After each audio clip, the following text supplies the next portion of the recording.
그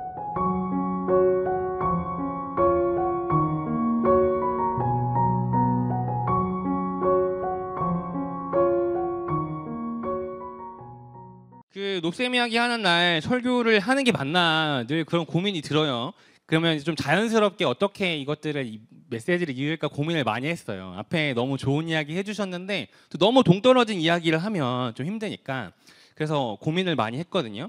근데 오늘 이야기가 본문이 밝겠지만 어떤 이야기냐면 정말 동떨어진 이야기예요. 뭔지 알죠? 모세가 하나님이 야 백성들이 물 안 준다고 원망하니까 가서 물 줘라 했더니 모세가 지팡이로 2번 빵빵 쳐가지고 물 나왔는데 하나님이 이제 그거 보고 너 왜 2번 쳤어? 너 나를 순종하지 못했다 라면서 너는 가나안 땅 못 들어가. 이게 오늘 그 무리바 사건 이야기거든요. 그러니까 오늘 하신 앞에 있는 이야기랑 좀 맥락상 좀 전혀 반대인 거예요. 그래서 이거를 좀 어떻게 자연스럽게 그래도 뭔가 버무릴 수 있을까를 엄청 한 주 동안 고민하다가 딱 든 게 있어요. 뭐냐면 그 이 책에 보시면 한 챕터에 이런 내용이 나와요. 뭐냐면 그 이제 딸 아이를 이제 수술장 안으로 들여 보내시면서 느끼셨던 이제 엄마로서의 감정.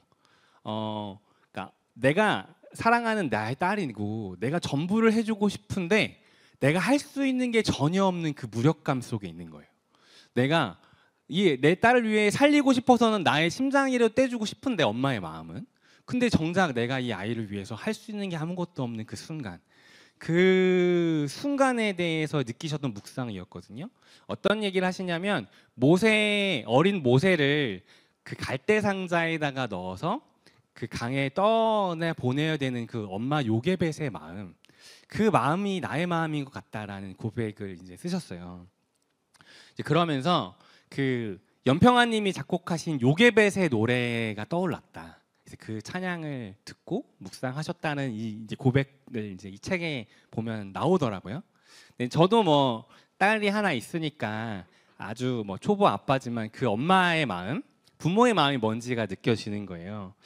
그러면서 했던 고백, 요게벳이 부모지만 전혀 내가 할 수 있는 것이 전혀 없는 그 순간, 그 무력한 그 순간에 할 수 있는 고백이 결국엔 너의 삶의 참 주인은 부모인 내가 아니고 너를 만드신 하나님이다. 근데 그 하나님께 너의 삶을 맡긴다. 그게 부모로서 사랑하는 나의 딸을 위해 할 수 있는 최선의 고백과 기도라는 그 이야기가 저에게 많이 와닿았거든요. 너의 삶의 참 주인 하나님이시다. 우리가 늘상 고백하는 그 우리 교회의 슬로건 하나님께서 주인 되시다라고 하는 그 고백은요. 다양하게 관점에서 바라볼 수 있을 것 같아요. 그러니까 우리 삶에서 넉넉하고요. 원하는 기도를 응답해 주실 때도 우린 그렇게 고백할 수 있겠죠. 역시 나의 삶의 주인 하나님이시구나라는 걸 고백할 수 있을 것 같아요.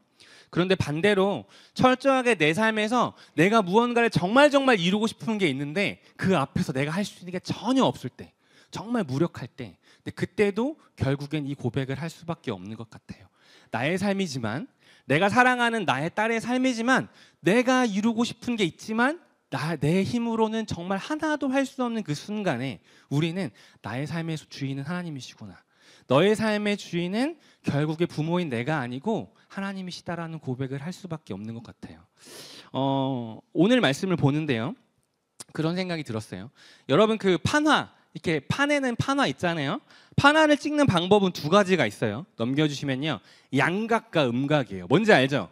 양각은요. 이 글씨의 테두리를 파내는 거예요. 그래서 이 글씨, 내가 보여주고 싶은 그 글씨가 드러나게 찍히게 하는 게 양각이에요. 반대의 방법이 있어요. 음각. 음각은 내가 찍고 싶은 그 글씨의 테두리를 다 파내는 거예요. 그게 음각이에요. 이렇게 2가지의 방법이 있어요. 근데 다른 방법이지만 하나는 양각이고 하나는 음각인데요. 하지만 거기에서 중심적으로 보여지는 메시지는 동일해요. 결국에 오늘 무리바 사건에서 하나님이 주시고자 하는 메시지도 똑같거든요. 뭐냐면 너희의 삶의 주인은 나다. 너희의 삶의 주인은 모세가 아니고 아론이 아니고 바로 나다. 모세야, 네가 지금 착각하고 있는 그 순간적으로 드는 그 교만함의 포인트는 그 자리를 그 출애굽한 나의 백성들을 이끈 그 자리를 마치 네가 한 것처럼 생각하는구나. 그게 하나님이 진노하신 포인트였거든요. 상황은 달라요.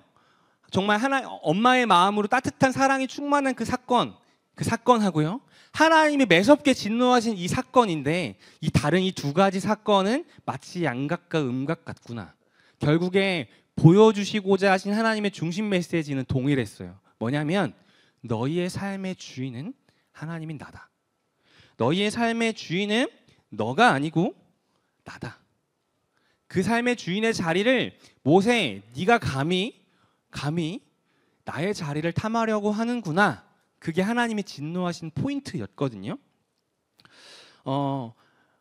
오늘 보면 10절에 그렇게 나와요. 10절을 한번 볼게요. 오늘 10절 보면요. 모세가 이렇게 얘기하는 거예요. 우리가 이 바위에서 당신들이 마실 물을 나오게 하리요? 라고 얘기해요. 여기서의 주어가 뭐냐면 우리예요. 우리. 모세와 아론이요. 이 포인트가 주석을 보면 하나님께서 모세를 향한 그 진노하신 포인트, 그리고 모세의 은연 중에 드러난 자신의 마음을 발현했던 포인트가 여기에 있는 거예요.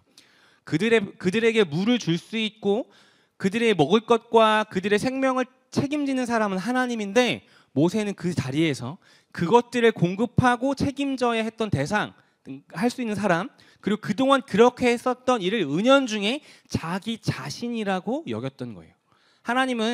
하나님이 여기에 모세에게 진노하셨던 포인트는 야, 말로만 물 내, 말로만 바위에게 명령해서 물 나오게 해. 근데 네가 왜 두 번 쳤냐, 이런 거 아니고요.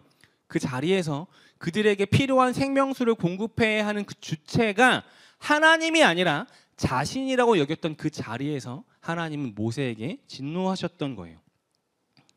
사랑하는 친구들, 하나님이 주인 되셔야 될 자리를 빼앗은 모세에게 진노하셨던 게 오늘 모세의 잘못이거든요.